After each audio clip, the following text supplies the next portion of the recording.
जय गुरु गोरखनाथ। नमस्कार दोस्तों, आज के इस वीडियो में मैं दीपावली महापर्व के विशेष उपलक्ष्य में दीपावली की रात्रि को माता महाअष्टलक्ष्मी जी की शावर मंत्रों की एक दिन की एक विशेष साधना के विषय में बताने जा रहा हूँ। यह विशेष साधना श्री गुरुमुख द्वारा प्राप्त एक अत्यंत ही गुप्त, प्रभावकारी और पूर्ण परीक्षित है। साधना के अनेकों लाभ हैं। निश्चल मन, एकाग्रता, धैर्य व पूर्ण समर्पण भाव से इस साधना को सफलतापूर्वक पूर्ण करने से माता महाअष्टलक्ष्मी की असीम कृपा प्राप्त होती है और वह साधक या साधिका से प्रसन्न होकर धन, धान्य, रुपया, पैसा कई स्रोतों से प्रदान करती हैं। सुख, समृद्धि, वैभव, ऐश्वर्य इत्यादि भी प्रदान करती हैं। व्यक्ति विशेष समस्त भौतिक व सांसारिक सुख से परिपूर्ण हो जाता है। गरीबी, कलह इत्यादि का नाश होता है। इस साधना को दीपावली अमावस्या की रात्रि को 10 बजे से शुरू करनी है तथा घर के किसी एकांत व खाली कमरे में, जिसे आप प्रातःकाल में ही होकर साफ सुथरा कर लें। उस दिन संध्या बाद स्नान इत्यादि से निवृत्त होकर साफ व स्वच्छ धुले हुए वस्त्र पहनकर भगवान श्री गणेश व माता महाअष्टलक्ष्मी की सामान्य पूजा अर्चना कर लें।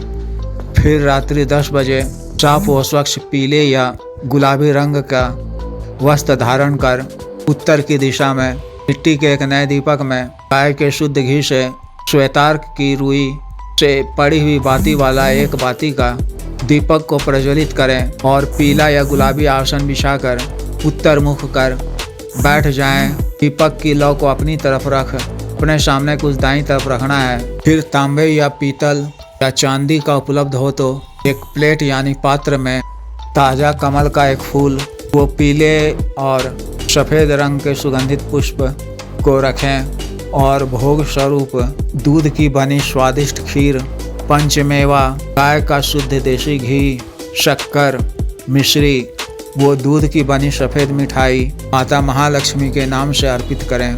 यदि आपके पास माता महाअष्टलक्ष्मी की कोई तस्वीर, छोटी मूर्ति हो तो उसे आप अपने सामने लकड़ी के किसी चौकी पर पीले या गुलाबी रंग का नया वस्त्र बिछाकर उस पर स्थापित कर सकते हैं। फिर उनका लाल रोली और अक्षत से अभिषेक कर सुगंधित पुष्प अर्पित कर भोग की यह सामग्री अर्पित करना है और मिट्टी के एक नए दीपक में गाय के घी से दीपक को प्रज्वलित कर दीपक को उनके सामने रख लौ को माता महालक्ष्मी की तरफ ही रखना है। फिर 5 सुगंधित अगरबत्ती जलाकर उनकी पूजा कर लें और गुलाब या केवड़े का इत्र माता को अर्पित कर कमरे में भी इसका छिड़काव कर लें और अपने वस्त्रों पर भी।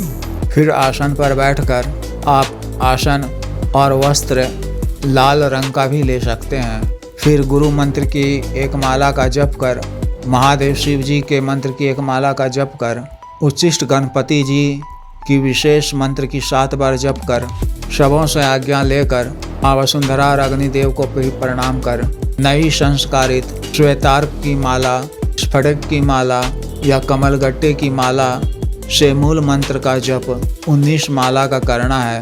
मंत्र जप के बाद वहीं आसन पर बैठे हुए 10 से 15 मिनट का ध्यान करना है। फिर क्षमा याचना कर आसन से उठ जाना है। दूसरे दिन प्रातःकाल में साधना के अवशेष सामग्री को बहते हुए नदी में प्रवाहित कर दें और माता को अर्पित नैवेद्य को प्रसाद के रूप में स्वयं भी ग्रहण करें और अन्य लोगों में भी बांट दें। इस तरह से इस विशेष साधना को संपन्न करनी है। साधना के 2 दिन पूर्व से ही ब्रह्मचर्य का पालन करना है और सात्विक व सामान्य भोजन ही ग्रहण करना है। क्रोध नहीं करना है और सत्य वचन नहीं बोलना है। दीपावली के दूसरे दिन भी इसी नियम का पालन करते हुए ब्रह्मचर्य का भी पालन करना है।